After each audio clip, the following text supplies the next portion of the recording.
Americans for not knowing the geography, but in fact, the people outside of America don't know anything about US geography either. So, I didn't clock to me that if you have a HQ in Washington, of course you probably don't live in Washington. You, you, Oh, you commute in. technically, Hung, our headquarters is in Menlo Park, California, Oh, not too far away from Meta and Facebook and all those folks. But we have an office here in Washington, D.C., so that's where I am today. yeah. Is that a good reason to be there, Yaz? Or you getting told off or something, or what? I believe we're live on air, so I'm not going to talk to you about whether I'm here for HR meetings. Let's say they are senior leadership meetings. Important ones that Yes, help Jovio go forward. Let's agree on that's that. right. We're looking forward to Um, an amazing year, so that's why I'm here. Fantastic stuff.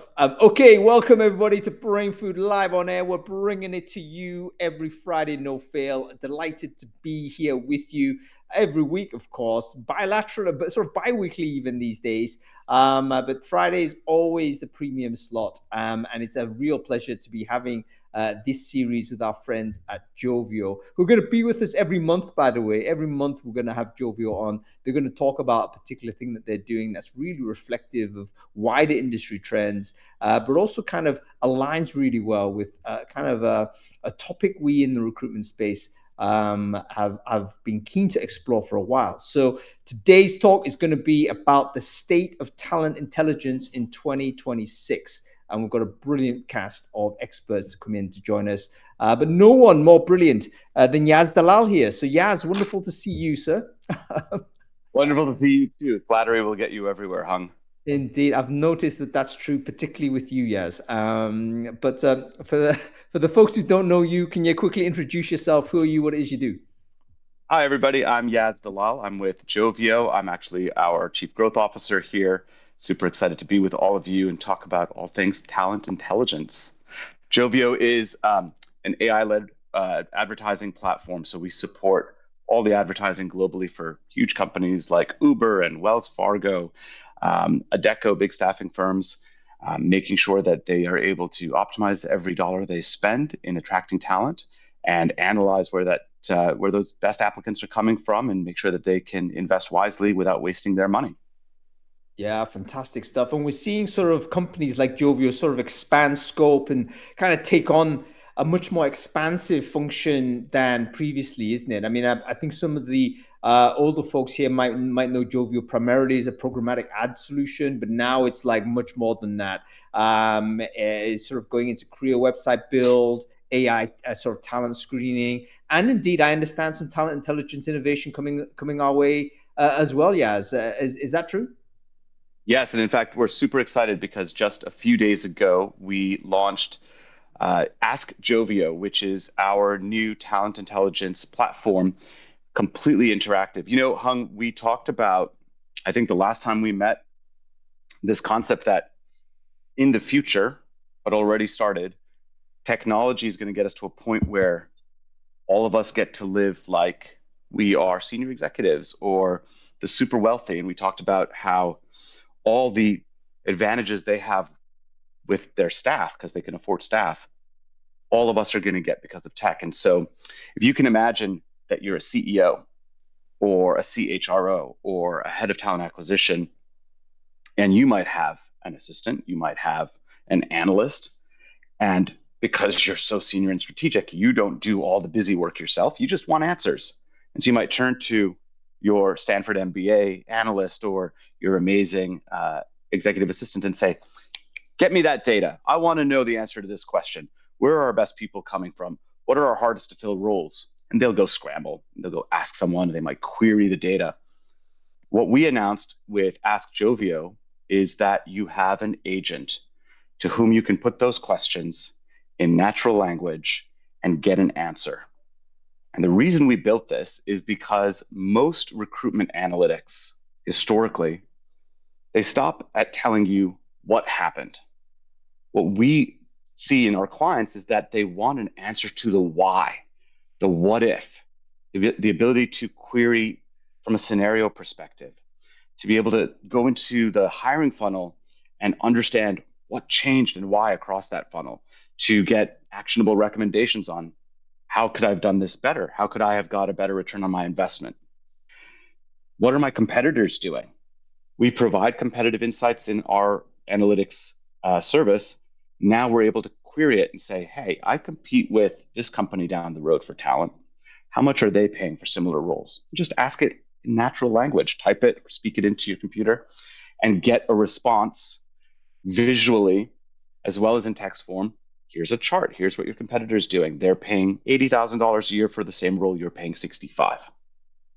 And to get that labor market intelligence across candidate supply, across wages, across talent demand, all of these real world labor market signals, rather than just have them in a scrollable form, which is what we're used to serving, to now be able to query verbally, just like you would if you were the CEO and you turn to your analyst and say, I want that report on my desk in the morning.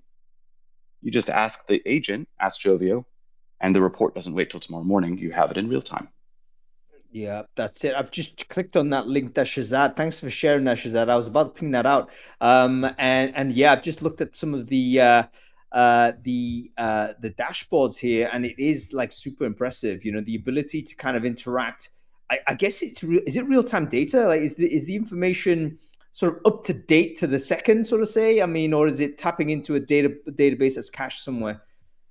So if you're working in a work environment where you need your talent data updated every second, I think it must be a very stressful place to work. But in general, we're updating on a daily basis. And so if you're looking for labor analytics, you want to know what the improvement has been in a particular job or a particular role from the previous day. That's updated. It's practically real time. Yeah, real. I think daily is good enough. But that's crazy powerful, particularly as it's now very accessible to a larger audience. And in fact, that's one of the topics I want to explore with our guests today. Like, is AI actually unlocking the door to talent intelligence to many, many more people that was previously locked away? Because as if you're a CEO and you're instructing people, get me the data, there'll be a bunch of data analysts that will go and do that, but they're specialists to do it, and therefore it becomes a centralized function, an elite function, so to say. But that information, that report might drop into the CEO's inbox, but no one else. Like your recruiter who's on the operating floor at desk doesn't get visibility of this. They just get another klaxon warning saying, "Hey, work harder," or whatever it is. But a tool like this seems to be basically diffusing the capability, the talent intelligence capability across a wider piece, which is It's very, not very interesting. you're not only diffusing and democratizing in terms of access, but I think what the feedback we're hearing from our customers that they like the most, two things. One, every company has their own particular metric that they're gearing towards. So again, typically a static reporting dashboard is going to give you generic data, but generic in the sense that it's whatever the global standard is. What is my cost per application? What is my cost per hire? What is my time to fill? Some of our more sophisticated clients, they want to measure further down the talent funnel. They want to see cost per first day start. For instance, we work with the world's largest e-commerce company. They are recruiting constantly for warehouse positions. They want to know not just the cost per hire, they want to know the cost per first swipe in the warehouse, the cost per first day start. We work with Uber. They historically want to know cost per first trip completed for driver hiring. And so with Ask Jovio, they're able to ask that specific question and get an answer. And so that's what we're going to deliver for them. The other thing that I think is very exciting for a lot of our clients is that they can both be predictive in the analytics that they want to get, but also retrospective. And what I mean by that is, oh, what was our cost per application for this job group? You get an answer that's always been available in the reporting. Now you could say, what would it have been if I had spent $5,000 more? What would it have been if I had spent $5,000 less? What would it have been if I had expanded to these locations? Looking at predictive, what do I need to do to be the most effective for this job group or for this role or for this campaign in this market? What additional what additional levers should I pull in order to drive a greater return on my investment? So scenario planning, what if and conditional queries, all of this is also possible within the Ask Jovio framework. Yeah, that's really good. I've just, again, looking through some of the options here: source attribution, anomaly detection. I love that.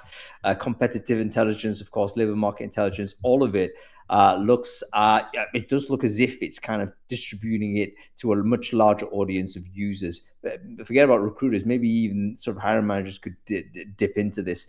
Very, very interesting. I presume this is a pay for service. So at some point, this is an upsell for companies on Jovio, right? This is not freely distributed. If you want this part of the package, you got to sort of buy it as an additional. It's because we're just launching it. We're happy to talk to anyone in the audience that'd like to learn more about it. And if you're interested in being one of the next few clients that we onboard onto it, we can talk about costs and be very flexible with you. We're more All excited right. about getting it into the marketplace. Right, he didn't sort of say it explicitly, but reading in between the lines and inferring, he's basically giving you a discount. Guys, get on it. All right, let's bring on some of our guests and talk about sort of TI in general. I think this is a very interesting moment for talent intelligence, as this is part of the illustration why. But we've got some brilliant people who've been working in the space for a number of years now, and I want to pull them in to get their view. Let's bring Uta in. I think you've just got an invite to come on. Hang on. I've lost Erin somehow. Oh, there's Dave Wilkins. Let's bring David on. Sorry. Oh, by the way, folks, we didn't even do the sound check, but I'm hoping you can hear and see me okay. Is that right? Please let me know if not. In fact, if you didn't hear that, then I guess you wouldn't know anyway. But yeah, just let me know in the comments whether the audio and visual is fine. Okay, that would be useful. It seems to be very slow, but we're getting people on. Erin is here as well. Let me invite Erin. Who else? Actually, you know what? I think we're struggling with the numbers of people we might have to bring on. So potentially we're going to have to do a round robin and switch people on and off. Because have I just gone off air? I have just gone off air. How crazy. Your audio's there, Hung, but we can't see you. All right, please continue. Something's happened. Please introduce yourself on screen. Uta, do you want to introduce yourself first? I'm on screen already? I'm not sure yet. Okay, if I'm on screen, I see you. Oh, this is perfect. If you see me, maybe others see me as well. So I'm Ute, based in Germany, working for Indeed. And so what I could say, I lead with data and a former HR leader also in the recruitment space. So I bring both words together. And yes, I totally agree what we said. It's now the year for talent intelligence, but my perspective is it's not only democratizing it, it's also be careful how we use it. Because if it's not used from the right people, it can be also going the critical pathway. So we should be also really aware of it, what we do with talent intelligence function. I think it's a great point, Utsa, because I know in Germany, there's also a different perspective on data and PII and what you can and cannot ask. Is there something in particular you think customers are concerned about in Germany? I would say it's less about all the data privacy stuff what we have here around. My biggest concern is rather democratization means often everyone can do, and everyone is also capable to reflect and use the data in the right direction. But if we are really honest between ourselves, we know using data means also understand the data foundation, understand what you can do with the data. And honestly, I think I would rather put this as the year where we come from a data dashboard really to a data connection piece, where we not just reporting to the market or from the market, where we can run the business with the data foundation. And this is rather the most exciting thing with all the kind of AI stuff that we get around us. So this is just my perspective on it. Thank you, Uta. And Hung, I see you're back. Are you online? I'm online. I can hear everything. However, I'm trying to get Erin on, and I'm also trying to get Guillaume on and Adam on, and I'm failing to do this. So whilst I fiddle with this, we'll get on with the conversation. Uta, I actually want to kind of lay sort of some groundwork on this. Firstly, talent intelligence had like this weird moment at one point pre sort of AI. So there was a moment pre-AI where talent intelligence was really on a tear. This is, remember, War for Talent. This is 2021, that type of era. We have Erin. Thank God. I didn't do anything, by the way. I was hands-free, and Erin just miraculously appeared. So I have no idea what's going on, but we're going to do our best. Erin, whilst you're here, we might as well get you to introduce yourself. Who are you? What it is you do, my dear? Hi, I'm Erin Matthew, and I am a talent intelligence researcher for Centene Corporation. And if you've never heard of us before, we are a company that manages government-sponsored health plans in the United States. So very interesting work. Yeah, brilliant stuff. David, I've just invited you back on as well, and I'm going to try and get Guillaume and Adam on as well. Just bear with me 2 secs. We're just fiddling with what looks like a rocky system. But the point I was making, just to place TI into historical context, my view of it was talent intelligence began to emerge as kind of a distinct discipline within the TA space, certainly pre-AI, in the war for talent era. And the big driver was actually we need more talent intelligence in order to be more effective at hiring these super hard, difficult to hire people, software engineers, data scientists, and so on. And then, of course, AI arrives. All kinds of craziness arrives, geopolitics, complete change of how companies think about hiring. Now we've got a totally reversed market, loads of candidates flooding the marketplace, and we've got AI potentially doing all kinds of strange things and influencing talent intelligence in a different way. So how would you describe talent intelligence in 2026 compared to 2020, let's say? So that was the question I was going to ask everyone, but I'll start with you first, Uta, because you've been on screen for a while. So how would you define the difference between talent intelligence this year compared to what it was 5 years ago? 5 years ago, it was single reporting living in several areas of HR, sometimes in workforce planning, sometimes in talent acquisition, sometimes in employer branding, everywhere not connected and always fragmented.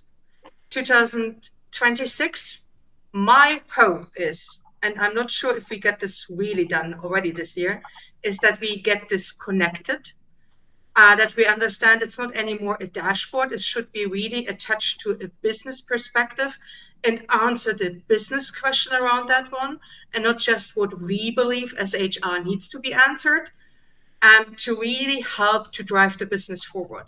Because this is what we can do with the new AI perspective, combining internal and external data, have skills as the new currency, what makes also the development of skill shifts more easier to deploy, and also helps to reflect on needs for the company better placed in these areas. So it's not anymore a reporting tool. For me, it's really, really a business critical tool that helps us to be on point for the questions.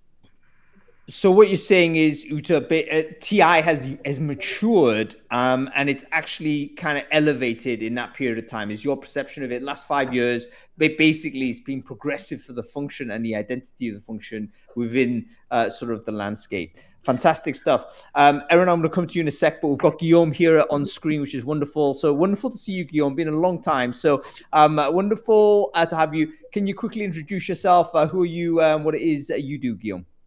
Yeah, sure. So my name is Guillaume. I'm based in Switzerland, and I work for a pharmaceutical company called Takeda, and I work within the talent intelligence team.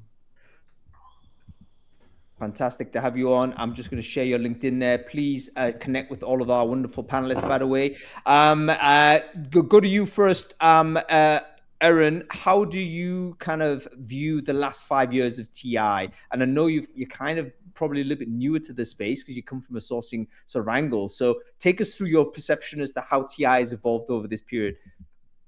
I would say if I had to sum it up in one statement, it would be that TI now, compared to what it was 5 years ago, is a bigger responsibility, both ethically and financially, for anybody in the research space right now, especially with the emergence of AI being widely used starting in 2022. So I would say that previously, and I did do a little bit of TI work as a sourcer previously in my career.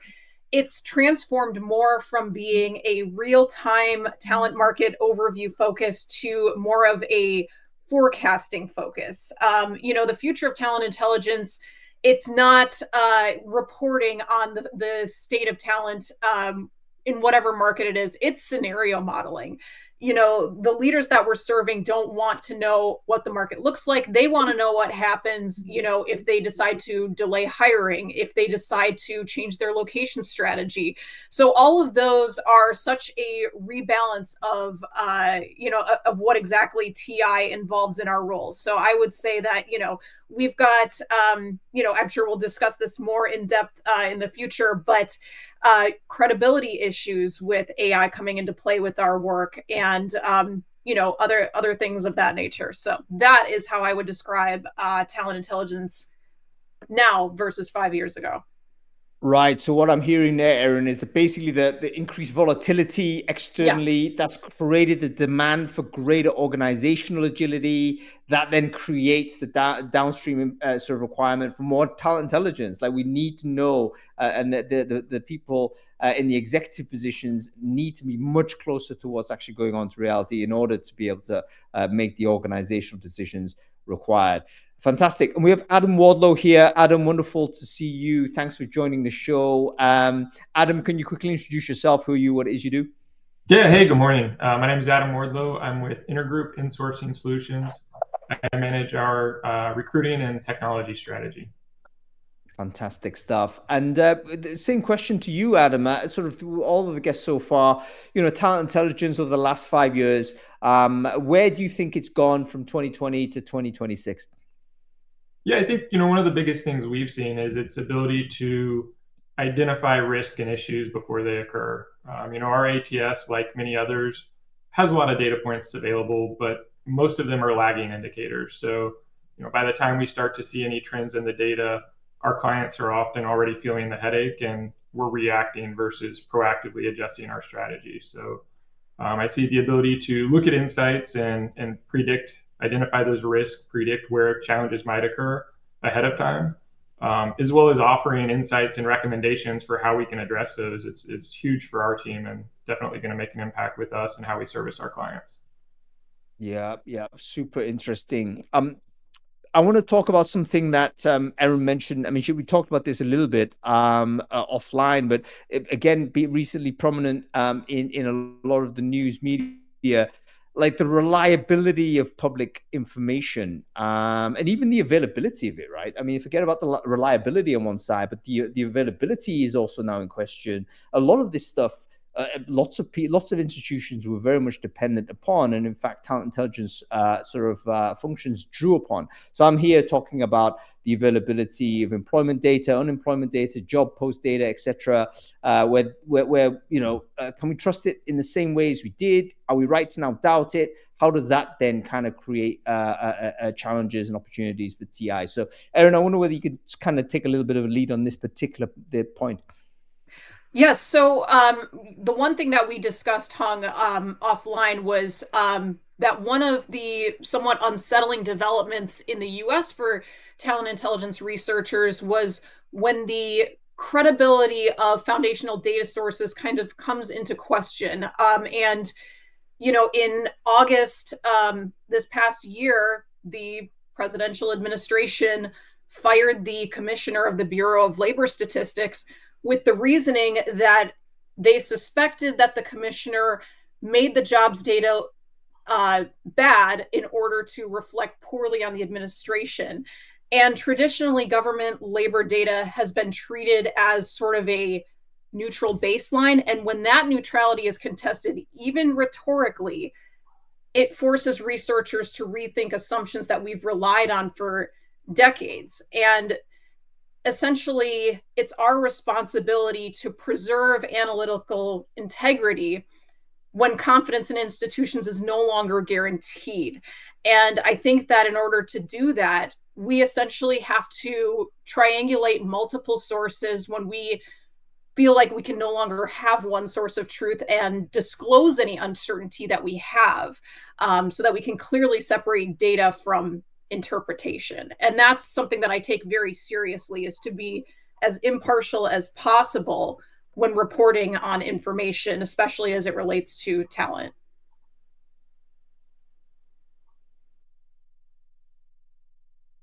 Oh, you're on mute, Hung. Sorry, I was on mute, and that's probably just as well most of the time. But in terms of it's hard to basically remove the politics from labor market data, isn't it? Because politicians obviously have a vested interest in presenting the best information, the best data, because there's political currency in that. And it's obviously very difficult to constantly talk about the negative stuff, because guess what? If you're in seat, you're going to pay a political price for it. So I think we can say, and this is me being generous to the current administration if I can, we can say that generally a lot of the information might have been massaged in a certain way. But the difference, I think, with the Trump administration is perhaps it's a little bit more explicit. It seems like, okay, you've said something I didn't like, and you know what, we're gonna slap you down. And that obviously creates a very powerful signal, doesn't it? It kind of says, okay, Christ, that if I want to keep my job, I better, write the good stuff. Right. And it sort of creates a precedent of how can anyone be impartial when, maybe the data isn't flattering to one person or another. And I think that's it's a very difficult predicament to be in any sort of research role. Yeah, really interesting. Anybody else want to pipe in on this political angle? I mean, has it always been the case, and now we've just got like let's say, more vivid example of this a politicization of the presentation of data, and therefore it's the same as usual? Or is there now like a higher need to do the triangulation and the greater effort required to actually validate the information sources? Anybody want to pipe in on this? I would say from a political standpoint, I think in general, one of the challenges is understanding how to interpret data. Mm-hmm. And there's a company in our space that recently claimed that the labor market is now fully balanced because the number of unemployed and the number of openings are the same. All that tells me is not all of us got to take a data or statistics class in school. And I'm not a mathematician or a statistician myself, but I'm pretty sure if you have 1,000 openings in trucking or nursing, and you have 1,000 accountants looking for a job, that is not a balanced labor market. Yeah, really interesting. Interesting point by Shannon in the chat there. Data should not come from the government. I mean, that's actually probably, I would have read that as quite a radical statement 10 years or so ago. But I totally get her point, because one thing that the US does have is that has a lot of technology companies that do a lot of the data analysis work. And in fact, I've been reliant on them. They feature multiple times on Brainfood. They seem to be pretty solid in terms of information, particularly when they come down to things like, plugging in payroll data and all the rest of it. So it may well be that, somehow we come to a better outcome if the government kind of, steps away, or the information is kind of so politicized that it can no longer be trusted, and it becomes, a form of propaganda. Anybody else, any thoughts on this? But it's maybe the European perspective, because I'm still sitting in Europe working for a global company. But honestly, the solution can't be, we can't rely anymore on official data. So it should be. So if I would look especially to Germany and could not rely anymore from our official data sets, I would say then something is totally wrong. But what it brings up into the play is we always try to rely on something like official data set. We rely on AI that can answer now everything. Aaron made really the important point. It's the human in the loop who brings back the stuff that we need, right? If we confirm that is the right data, if we are working on data literacy and everything around that to make sure that we analyze and go with the right perspective on it, then we are, I think, on the right way. And this applies also with what I said in the beginning. Democratizing data, it's fine. It's good to have some bots, some opportunities, but still we need the people who understand how to work with this data, and also how to analyze and how to maybe also find the problems into it. And it's not just a political thing, right? It's everything around us. Yeah, I think I think over years, data has become a commodity. So basically, today, everybody has access to the same data because of the democratization of talent data, and not only talent data, but just, let's say, data. So basically, the challenge is not getting the data. The challenge is really to develop the analytical capability to extract signals from the noise, because accessibility creates noise. So today, I think the key point is really trying to, as Erin mentioned, to triangulate. But to do that, you need to have the analytical capability to do that. And I presume that's in shortfall. I mean, I think one of the things that is obviously true is that data literacy in general is quite low in the population, and that, to be honest, is in some large part the fault of the statisticians and the people that put the data together, because there's also that weird vested interest of creating a language that's very exclusive to a certain discipline. That's basically how you then create market value, and that's how you basically build a career. So there's a sense that it's being closed off from the wider population, and the wider population essentially is accepted as read. The insights, or the politician or whoever it might be that we elevate as the truth teller to interpret what is true for us. So let's say we all need to level up in terms of our ability to do the analysis, but we still may have that core challenge of, is there a final source of truth? David, let me come to you on this. Thanks for being patient and wrestling with the tech on this, by the way, David. David, by the way, CPO at TalentNeuron, so great to have him on the show again. David, is there a source of truth? I mean, this is the TalentNeuron's business, right? So if there's conflict between two sets of data, how do you know which one is true? Yeah, that's a great question. I threw a comment in the chat as well around this, Hung, but I think for us, there is no single source of truth, right? And I think this is true for most of us as TI vendors. I don't want to speak for Revelio or Lightcast, but we all kind of follow similar patterns in how we approach this. And the centrality of the data usually comes from government census data. So that is a central source, an important signal. Most of us are also pulling in social signal of some kind, looking at publicly available profile data, things like that. Many of us are also pulling data from NGOs and any kind of public data set that's available via those kinds of entities. Many of us are pulling data from university systems and have graduation sort of rates and data related to that.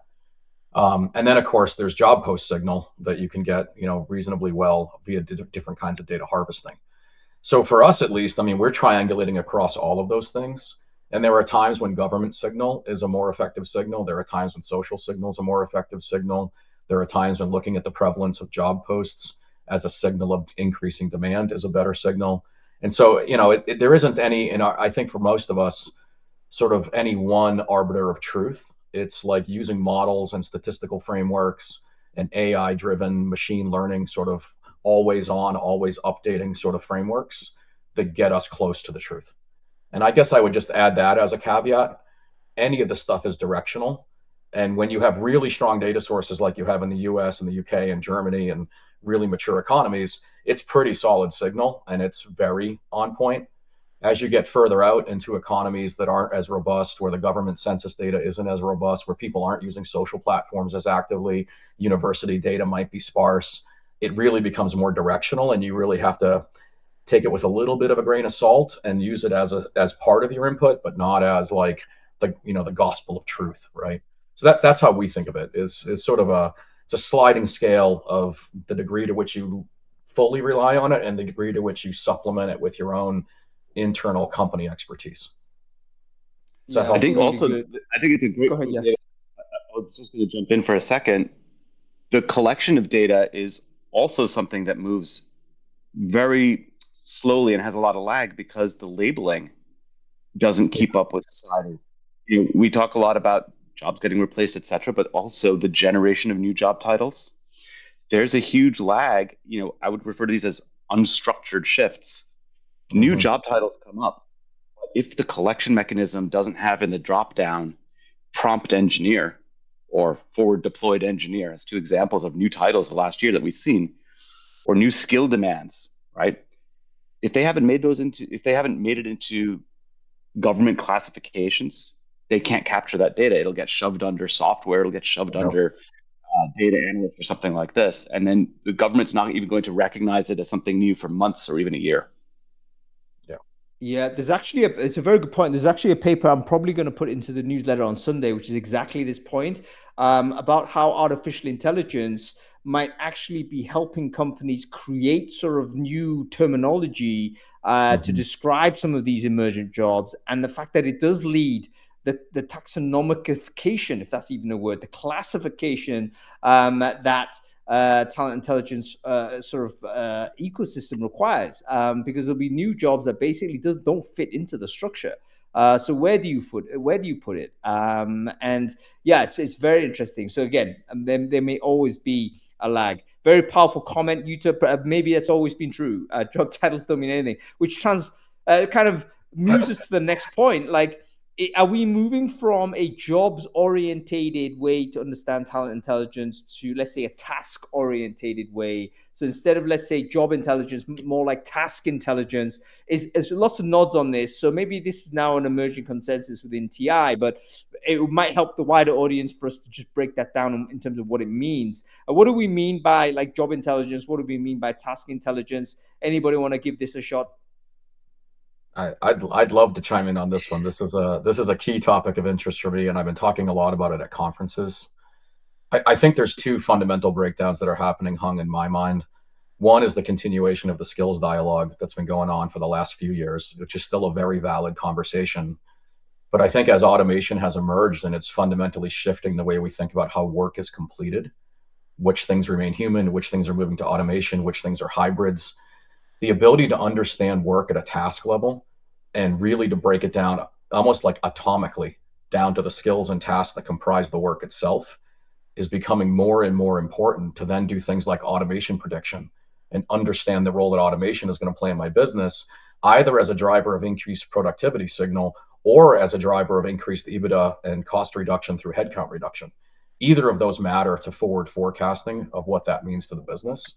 With skills, you then get into conversations about skill adjacency and the degree of, talent marketplace. Who can I slide into this role that's emerging or is going to become a critical requirement for the business? So until you can atomize the work down to those two levels, you can't really get to solid talent marketplace and internal skill or talent mobility strategies. You can't really get to automation prediction and estimates there. You really got to break the work down to that level. And it's such a shift. I've actually started calling it work architecture as opposed to job architecture, and really thinking about the nature of the work, certainly encompassed in that as a job, but it's also tasks and skills and automation and adjacency and all of those kind of concepts like rolled in together. So I think you're hitting a really important point that I think is going to continue as automation puts pressure on how we think of these things. I don't think this is going away. I think this is only going to accelerate over the next few years. Yeah, so the automation pressure might actually create an entirely new kind of territory that talent intelligence needs to apply itself. So again, we go back to 2000. The purpose of talent intelligence was basically to make companies like smarter in terms of acquiring talent. Where can we actually acquire talent more efficiently? Maybe 2026 onwards, it's about, what kind of jobs do we need? What clusters of tasks need to be collected together in human work? Which one of those needs to be automated? Erin, you wanted to say something here? Yes. So, when we're moving towards more of a skills-based hiring focus, I think that when you more closely model demand at the task level, you can predict where the skills shortages might emerge in the future and which of those tasks can be redistributed, automated, and where we might also need some reskilling efforts within our companies. And then, when you solely rely on jobs-based models, the assumption there is stability. And if we've seen anything in the last 5 years, the job markets have been anything but. But when you have the task-based models, they assume change. And I think it's a more accurate predictor of where we need to go with the labor market. And if I can add to that, I think we should really understand that the time of a classical job architecture is done. So this is not here anymore. We need to think about how we integrate these new hybrid way of working. And I'm totally with David. HR integration might be in the future a new field to really think about. And this team is just thinking of which kind of work we integrate with the human and the machine together. So this is my thought around this one, that I'm at the moment really rethink how we also structured in HR itself and how talent intelligence fuels this.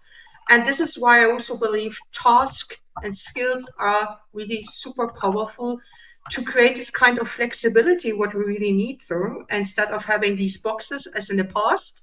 This is your architecture, and there was not really flexible to move them around, and also understand how the technology will integrate with that. So it's really fueling us from my perspective. Okay, let's chain this down from the abstract to the concrete, because I'm getting a bit lost here. Let's imagine sort of we're in this future where we have a task-based intelligence function. I'm the CEO of the business. I can kind of ask a jovial S bot to say, "Hey, listen, what is my capability as an organization in these area of tasks?" And basically, the AI should be able to tell me, okay, you're deficient in these areas, you're strong on these areas. Maybe it then recommends what we need to do. You got to upskill these folks here, or maybe actually tap back into the old talent intelligence value. There's a bunch of guys in Brazil that could really do this. Why don't you just get them on board in some other way? Is that basically what we're talking about? Is that the future direction of where TI is going to be? I think you just crossed into SWP and the way that SWP and TI integrate, Hung, right? I'm so sorry, David. Right, like this is like the essential nugget of what's happening, that at least that I see. Talent intelligence, people analytics, and SWP are slowly merging to become one thing, because all of the questions you just asked are actually about where is the business going, what's the business trying to achieve, what capabilities will it need over the next 2, 3, 4, 5 years. Will we have those capabilities based on retirement prediction, people leaving the business through normal attrition? And given the importance of some of those things, where are we going to have critical gaps? And then the next level where you also went is, then what do I do about that? Am I doing upskilling? Am I doing talent mobility? Am I going to hire? Am I borrowing talent? Which percentage of that should be automated?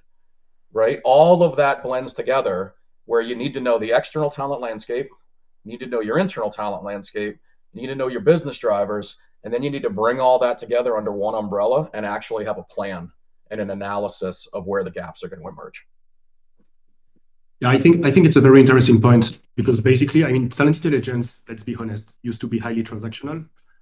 But today, with the help of technologies and systems and platforms, we manage to automate the transactional piece. So basically, we can focus on the strategic piece and the transformation. And the point that David mentioned regarding the consolidation of talent intelligence, SWP, and people analytics is, for me, I think it's really amazing, and it's like future forward, because when you think about it, before you had that famous equation between buy, build, and borrow. But today, if you think about the 3 B's, basically you can add like 2 more B's, and I think it's already like a famous framework. So buy, build, borrow, bot, and bridge. But if you want to do that, you need to be able to completely, let's say, remove job titles. Because let's say you want to know, okay, I want to know the the productivity boost that can be induced by AI on a manufacturing technician. This is not the right way to do it. I think one of the way to do it is we can focus on skills, but we can also focus on workloads. So basically, the goal would be to dissect the different workloads for a specific position, and then to see and to assess the potential performance boost that can be induced by AI. And to do that, you need internal data that could be provided by people analytics, but you also need the external lens. And this is where talent intelligence play a big role today. So for me, that's the evolution of talent intelligence. It's really moving from like highly transactional capability into a more central and strategic function that is not talent intelligence anymore, but something like, I don't know, total workforce planning, or I don't know, how do you want to call it?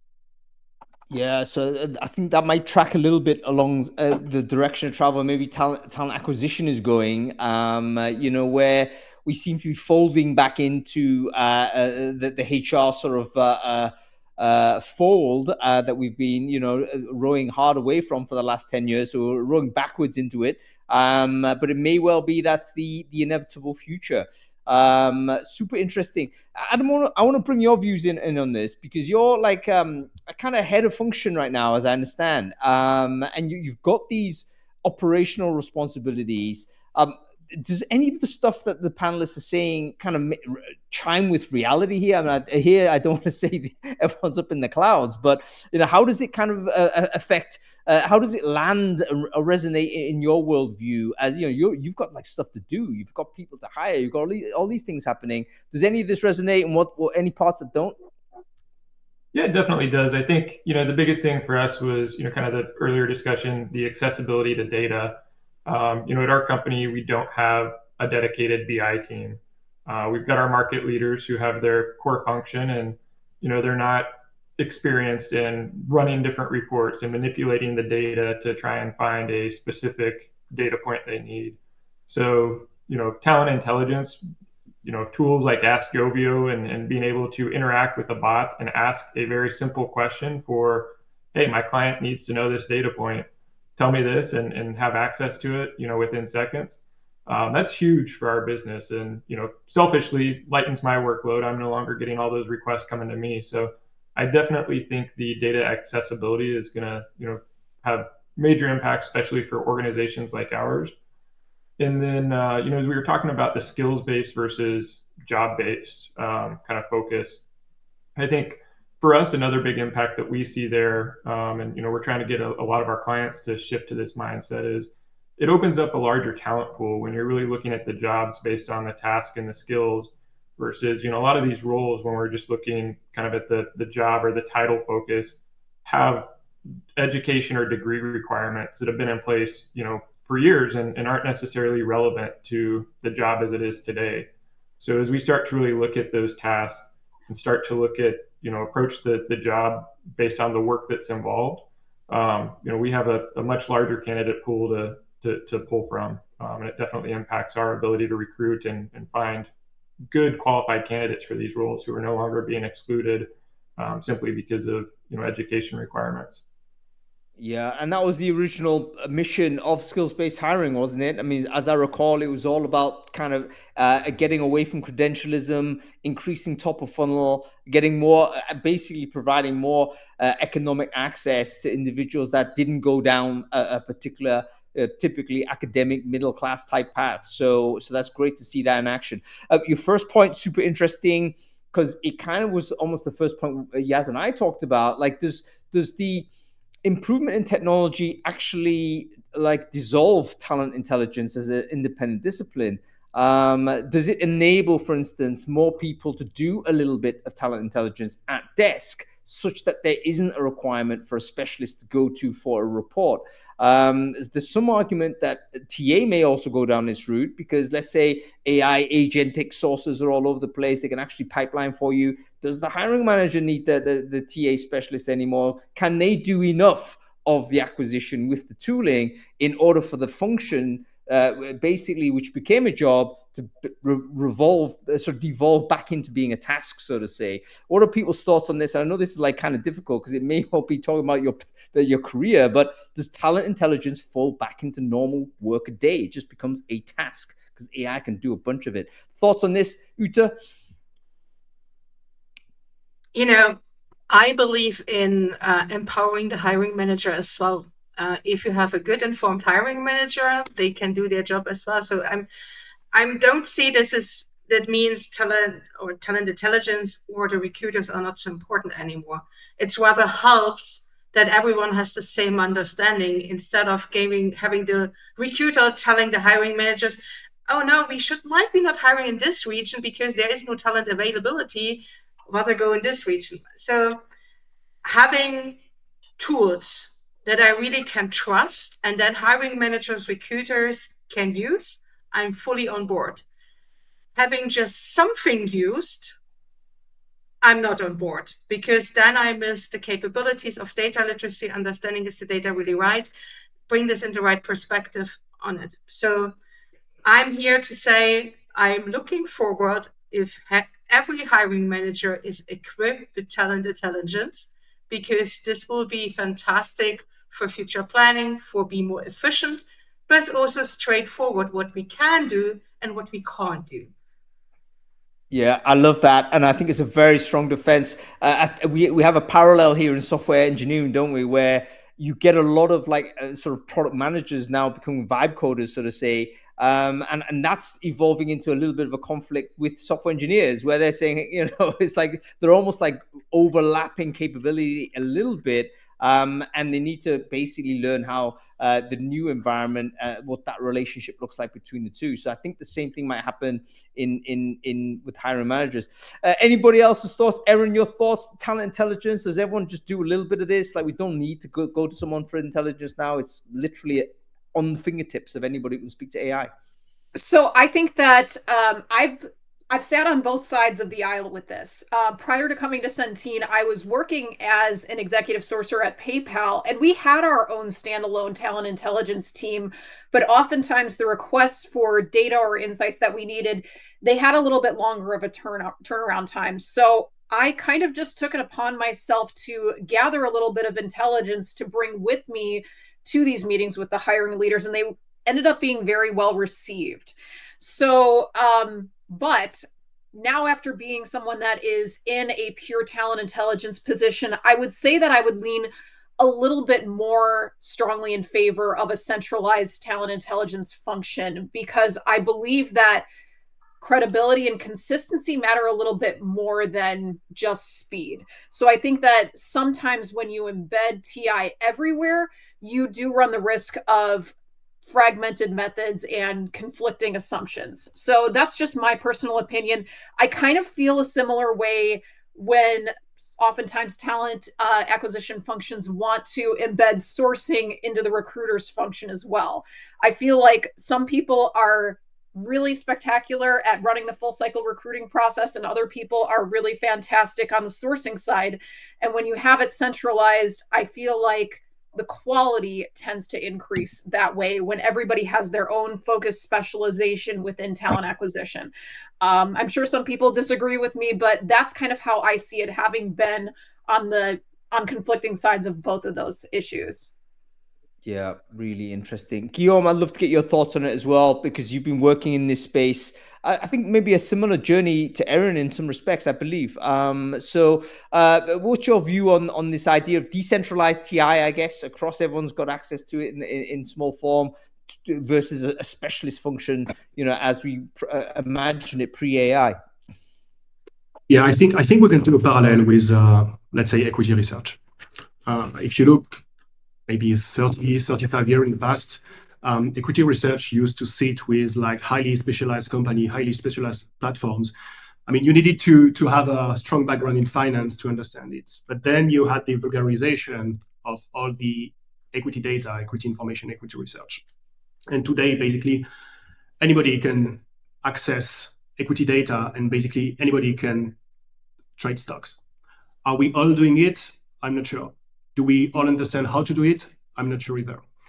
But the real value, I think, is today, TI is able to connect the dots, because all the transactional stuff has been automated or is going to be automated. And there is no value added on it. But today, I think the value of talent intelligence is not collecting data. It's not analyzing the data. It's really building those insights and connecting the dot with the business.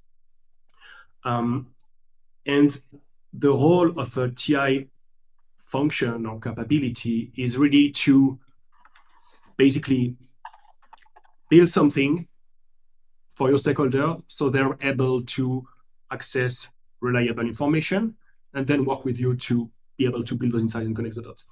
So, and I think that's the way a few companies are already working with their partners, such as, I don't know, TalentNeuron or Drop or Lightcast or Joveo or other platforms.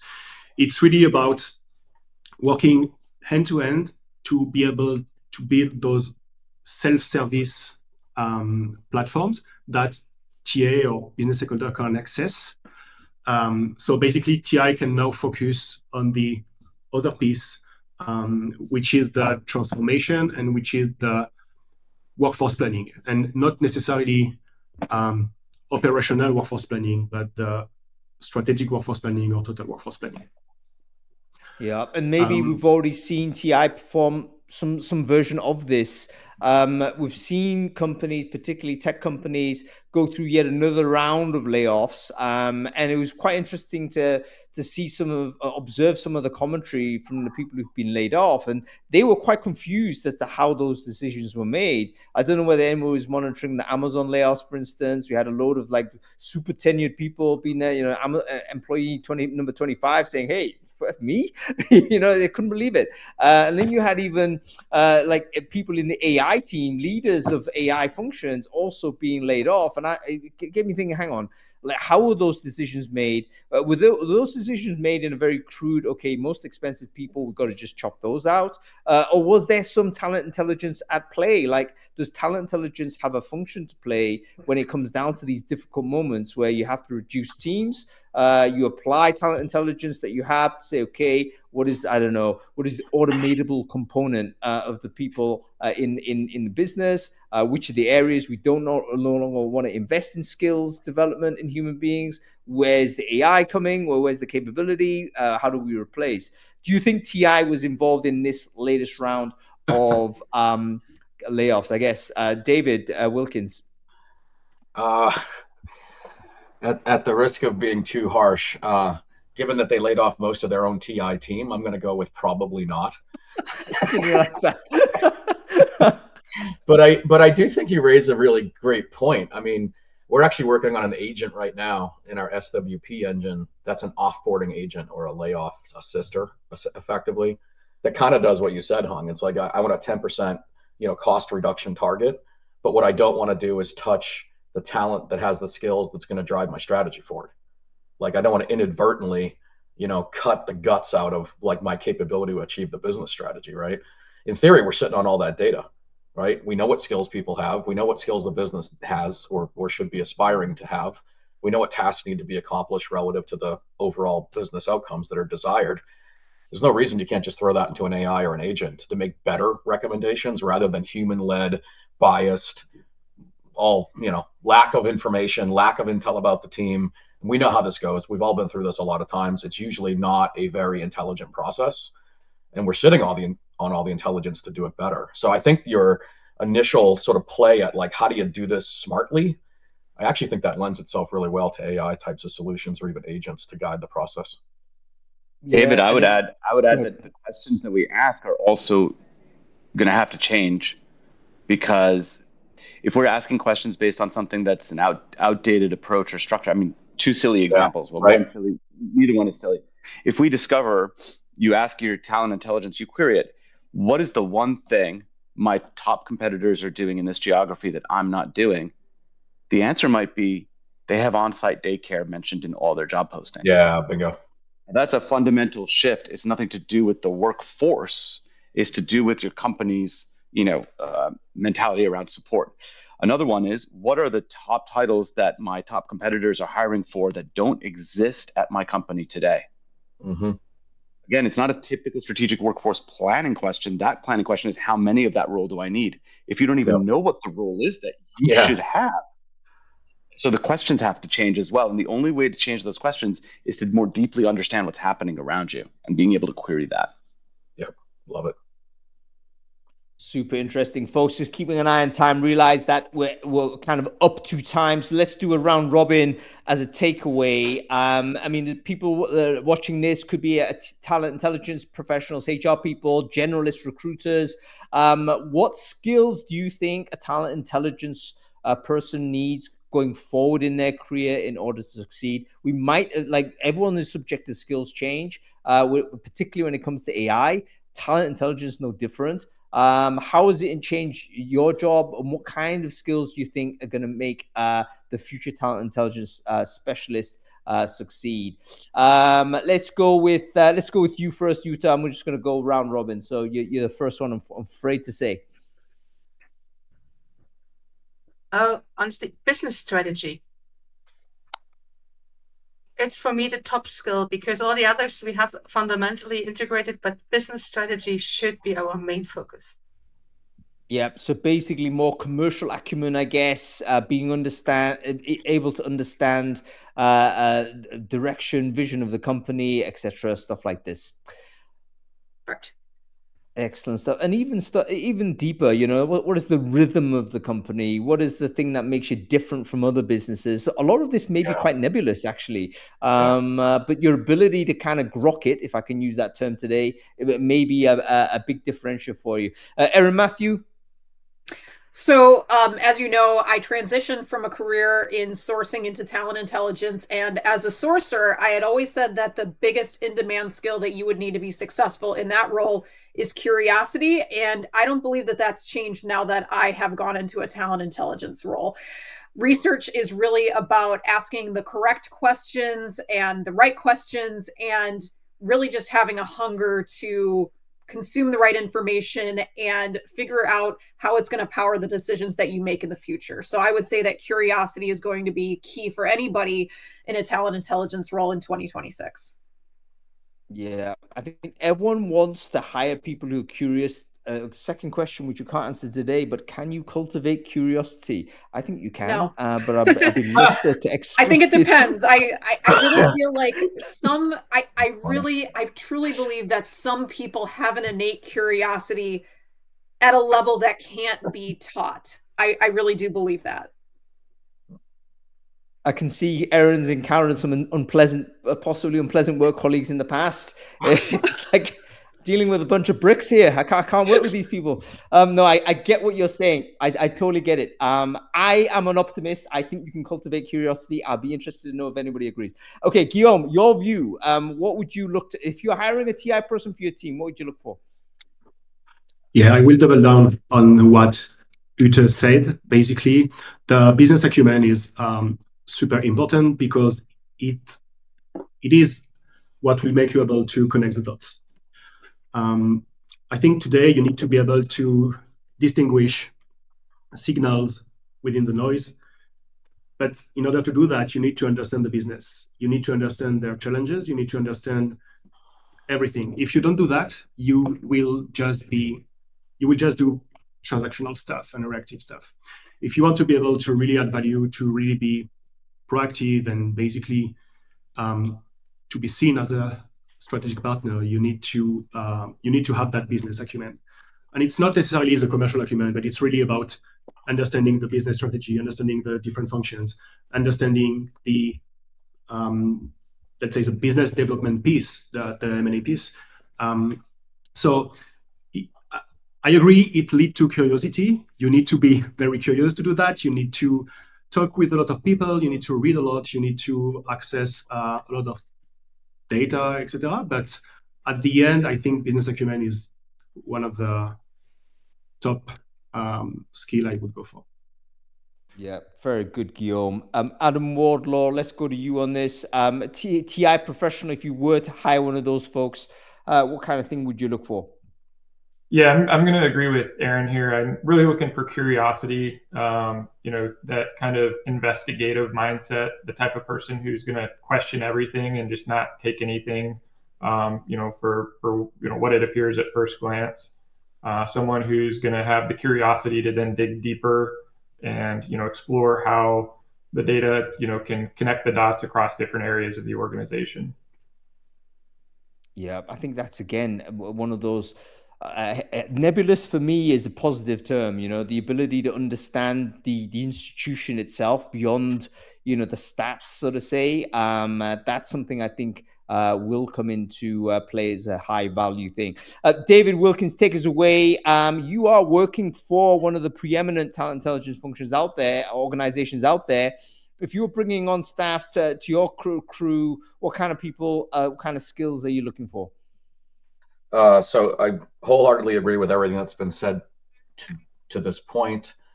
I'm going to go very cliche and say you better know AI You better understand agent technology, both as a user of this stuff, because increasingly I think we're going to see probabilistic models bump up against deterministic frameworks, the traditional statistical analysis, alongside, you know, LLM usage, and where the one is good and one complements the other. But I also think, as we're thinking about those technologies, we need to understand the potential impacts on the business around job redesign, org redesign, the role that those things are going to do in propagating through the business. And if folks don't have a at least passing, you know, level of understanding of what these things can do and how they operate, it's going to be hard to have that kind of intuitive and even analytical capability to then dig into that. Yeah, absolutely. I'm just going to share a comment that Erin put into the chat. Absolutely. A brilliant segue maybe to a part two. But as AI agents start kind of infiltrating into the workforce, maybe infiltrating, not the right term, but you know what I mean, diffusing into your workflows, diffusing into your companies, like they're going to be active. They're going to do stuff that then has second, third order effects. What does that mean for us in workforce planning? I don't think anybody has a clue about that right now. So yeah, maybe something we've got to talk about going forward. Okay, great stuff. We have to leave it there. Uta's already had to go. Busy lady, quite right. Great to have you on the show, Uta. Great to see you, Erin, as well. Guillaume, Adam, David, thank you for joining. Wonderful to have your intelligence on this show. We need that human intelligence to talk about this topic. So thank you very much for joining. Thanks, Hung. Thank you, everybody. Thank you. Thanks. Bye-bye. Great stuff. Great stuff.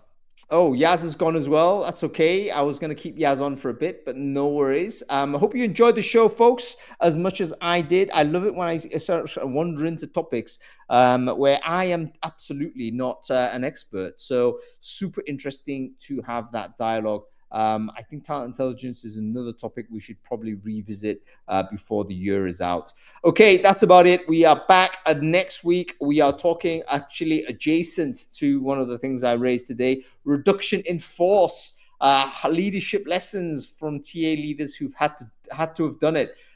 This is a tough one, folks. But I think if you are a TA leader or any functional leader, to be honest, you have to be familiar with, or at least conscious of, sort of how to lead through a crisis. If you're asked to reduce your headcount in your team to achieve a kind of an efficiency gain by letting go of staff, how best to go ahead and do that? What are the procedures? What are the processes? We have a brilliant sort of a list of panelists to join us for this show. It's going to be leadership lessons from people who've done it before. So make sure you follow the channel if you want to be updated on that. You can register on the show already. If you're watching us on LinkedIn, just follow my page. It should be broadcast on LinkedIn as well. Okay, that's about it. Thanks for watching, everybody. Have a great weekend.